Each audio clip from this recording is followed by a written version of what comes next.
Good morning, good afternoon, good evening.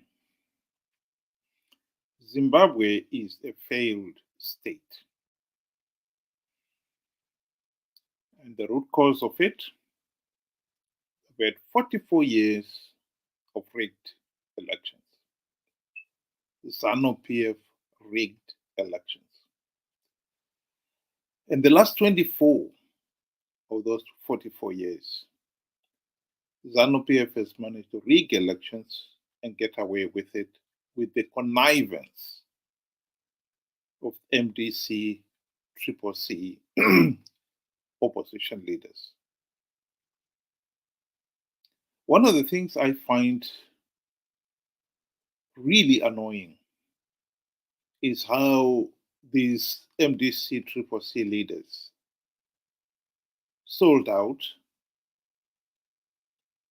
They failed to implement reforms even when they had the golden chance to implement reforms to stop Zanu PF rigging the elections. They've been participating in these flawed elections out of greed. And at every opportunity, they have reminded the people of Zimbabwe how miserable we are. I find that particularly annoying. This is Tendai Biti admitting that it was flawed to keep participating in flawed elections, only to give Mugabe and Zanu PF political legitimacy. When he failed to convince his fellow opposition leaders to stop participating, what did he do? He joined them. He's been participating in these flawed elections again and again. And meanwhile, wants to pretend that it is the right thing. And when things are going badly, he's the first one at every opportunity to rub our nose into it of how bad things are. This is a recent interview he gave with one of the Zimbabwe journalists, talking about Mnangagwa's bid for third term. President Emerson Mnangagwa has said that he will not be extending his term of office. Is this good news for Zimbabwe and the economy? If he meant it, it would be the best news we would have had, but he doesn't mean it. The man is actually on a serious campaign to extend the term of office. Look at what Munyaradzi Machacha is doing. Look at what Daniel Gari was doing in March East yesterday. Look at what his cronies are doing. So they are on a serious campaign mode to extend, to push for a third term. And with the connivance of Uchabangu and others, they control, parliament. So this is a disaster. They want to push this country to war. They want to push this country to Armageddon. I appeal to Emerson Mnangagwa, abandon this idea of a third term. Abandon this idea of a third term, because it will lead this country to a war. But certainly, my plea and the plea of decent Zimbabweans will fall on deaf ears, because the man is desperate. More so those in the courtyard, those that have been feeding from him, they are desperate to see that he continues. They're saying 2030. It's way after 2030. He wants the same 38 years that Robert Mugabe had. Fortunately or unfortunately, he doesn't have the 38 years that Mugabe had in 1980. So it's a disaster. This country is on a precipice. This country is on a knife edge because of these games that they're playing of trying to extend his term of office to 2030. It's a disaster, but unfortunately, one that will cause the necessary splitting of blood in this country.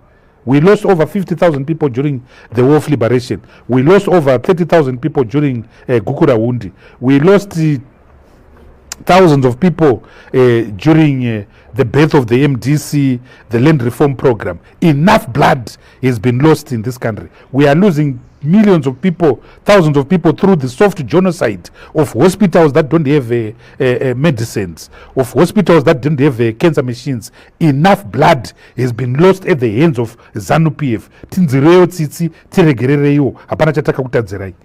So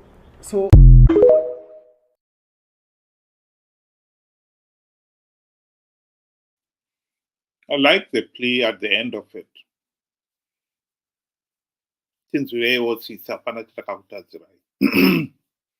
That is sheer hypocrisy.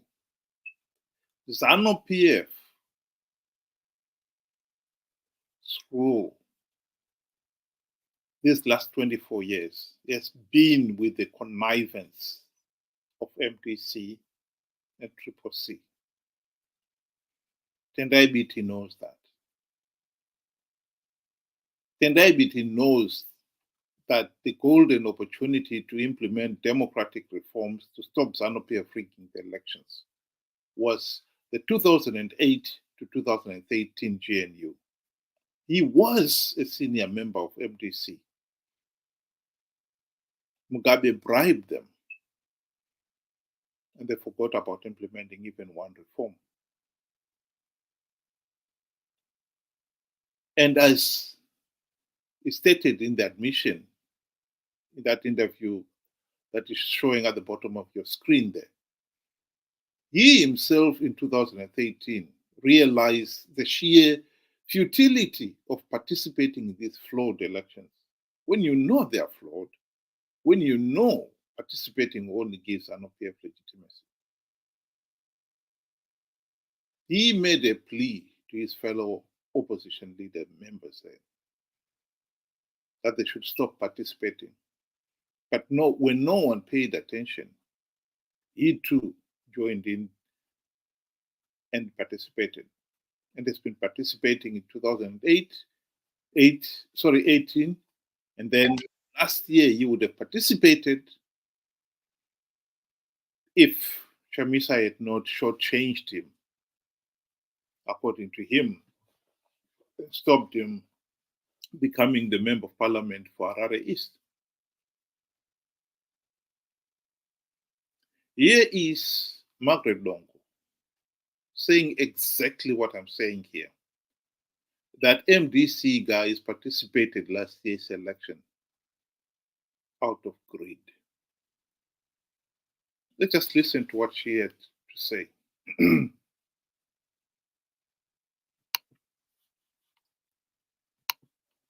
And I'm like a social worker.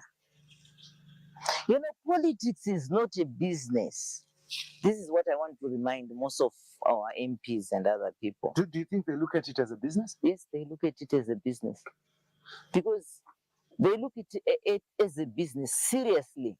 Because the moment they go, business and employment creation, because if they go to parliament, you are employed.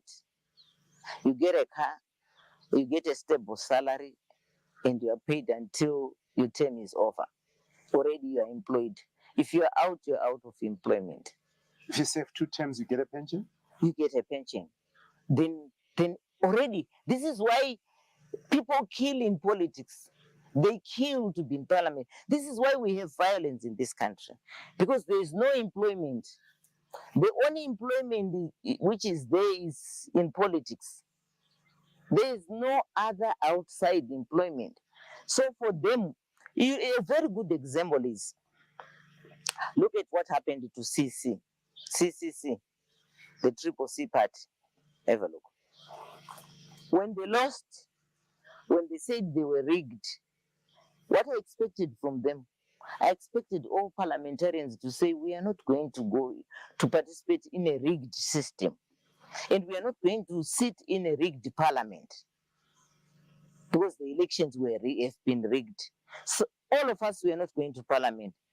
Imagine what could have happened. We could have gone into new elections. There's no way Zanu PF was going to rule alone. You think so? Yes. Do they care? caring or not caring, the public would have forced them because the majority of the people would want representation in parliament. Say goodbye to old costly cable TV once and for all. Sorry about that. So there we have it. This is one of the tragedies that we keep having with Zimbabwean elections. We get the opportunity to end the dictatorship, and then we fail to make the most of it. Tendai Biti here is pleading that MDC and his friends are responsible for why Zimbabwe is in the mess we are in today. They had the opportunity to make sure that what happened in Zimbabwe is stopped. They had the opportunity to end the Zanu PF dictatorship. And the last 24 years, the best chance of which was during the GNU, they failed to implement even one reform. They've been participating in these flawed elections, knowing fully well the process is flawed, knowing fully well that by participating they're giving Zanu PF legitimacy. So why have they been doing it? Greed. Pure and simple. A nation cannot thrive at this rate. Please, let's be honest about it. As much as Tendai Biti does not want to admit it, I can tell you now, these guys come 2028, they're going to participate in the elections yet again. So nothing would have changed here. Nothing.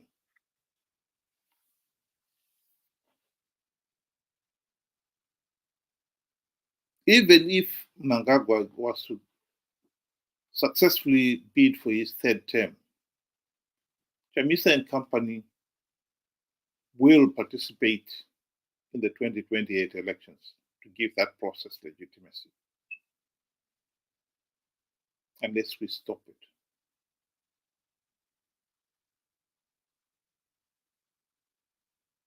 And we, the people, must stop it. If we don't stop it, do not expect the likes of Tendai Biti and company to stop it. They will remind us how miserable we are. Just to keep us interested, to make us believe that they still are fighting on our corner when they are not. Somebody has said that MDC CCC as Zanu PF Team B in all but name. And they've been playing for Team A to win and to have political legitimacy. And that is very true.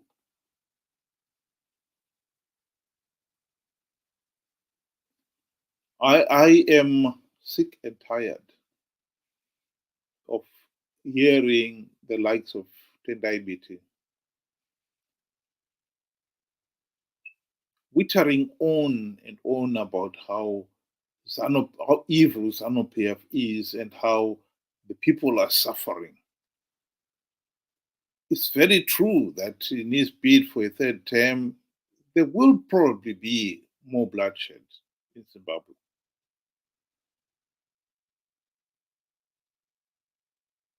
And I know there will be no meaningful economic recovery. There is no meaningful economic recovery. All Mnangagwa's talk of Vision 2030 is all a mirage. The country's economy is in serious trouble. We are sinking deeper and deeper into the abyss. The looting is in overdrive. But let's be clear that Zanu PF is doing all these things with the connivance of Tendai Biti and company. The last 24 years, they have had the opportunity to stop Zanu PF, but they did not out of greed. If Tendai Biti and company failed to implement even one token reform during the GNU, when they had the golden opportunity to do so, it is naive to think they will do so now. Forget all these platitudes they are forever bombarding us with, of how evil Zanu PF is and how much we are suffering. We know that.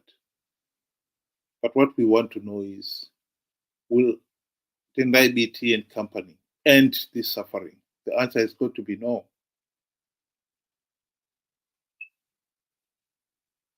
These guys are only saying all these things to remind us how miserable we are, and to make the more gullible and naive among us believe that they're fighting in our corner. They are not. The biggest challenge for Zimbabwe, in my view, between now and 2028, will be to send a clear message that we are no longer going to participate in a flawed elections. There must be meaningful reforms implemented. If there are no reforms implemented, people should not participate in those flawed elections.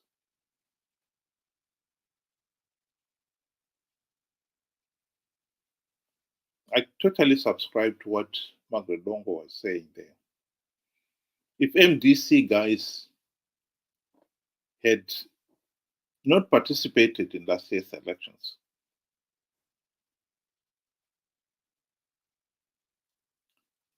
and even after participating, at least when SADC said those elections were flawed, they should have not taken up their seats in parliament and Senate and councils.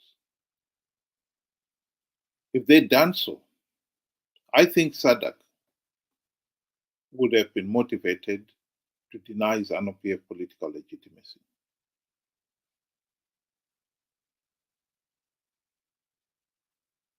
We would be in a different situation right now.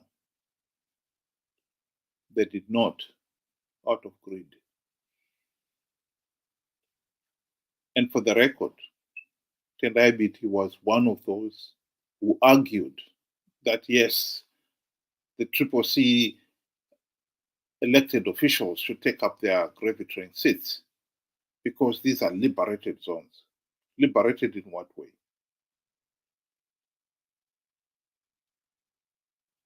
The same flawed voters' roll that was used nationwide was used in urban areas as well as in rural areas.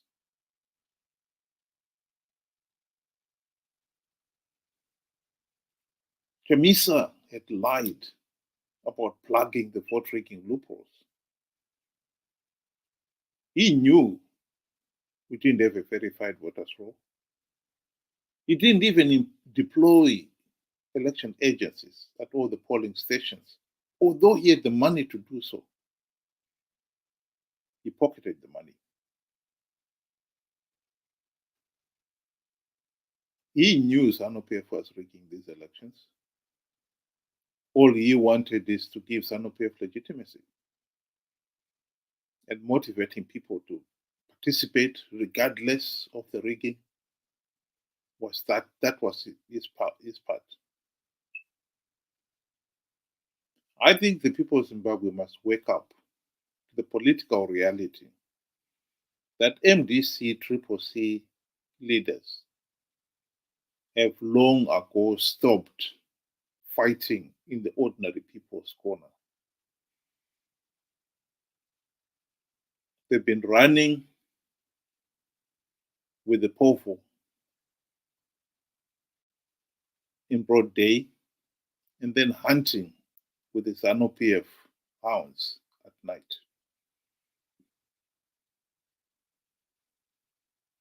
We need to wake up to that reality. I think failure for me would be if the people of Zimbabwe participate in 2028 with no reforms implemented in their millions, as happened last year. That would be failure. And we will only have ourselves to blame for it. We have had 44 years of rigged elections, Zanu PF rigging elections. 44 years in this day and age.